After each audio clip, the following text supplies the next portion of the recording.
మొన్న air force chief ఆగ్రహం వ్యక్తం చేసినటువంటి అంశం.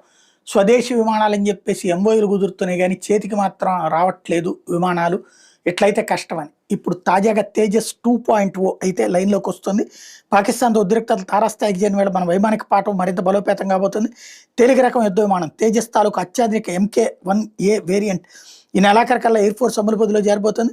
దశల వారీగా మొత్తం 83 విమానాలు సమకూరబోతున్నాయి. ఇజ్రాయెల్‌కి చెందిన అత్యాధునిక AESA యాక్టివ్ ఎలక్ట్రానికల్లీ స్కాన్డ్ అరే రాడార్లతో వాటిని అత్యంత బలోపేతంగా తీర్చిదిద్దారు. ఇది ప్రపంచంలోని అత్యంత మెరుగైన రాడార్ వ్యవస్థ. ఫలితంగా పాశ్చాత్య దేశాలకు చెందిన అత్యాధునిక యుద్ధ విమానాలను తీసిపోని సామర్థ్యం తేజస్ MK-1A సొంతమైనట్టు జెరూసలేం పోస్ట్ వార్తా సంస్థ వెల్లడించింది. ఇవి గత ఏడాది అందుబాటులోకి రావాల్సి ఉండగా కీలక విడిభాగాల సరఫరా తదితరాల ఆలస్యం వల్ల జాప్యమైంది. కాలం చెల్లుతున్న MiG-21 జాగ్వార్ యుద్ధ విమానాలను పూర్తిగా తేజస్సులతో భర్తీ చేయాలని కేంద్రం నిర్ణయించడం తెలిసిందే. ప్రస్తుతం తొలి తరానికి చెందిన 40 తేజస్ యుద్ధ విమానాలు సేవలు అందిస్తున్నాయి. వాయుసేన వద్ద ప్రస్తుతం 31 ఫైటర్ స్క్వాడ్రన్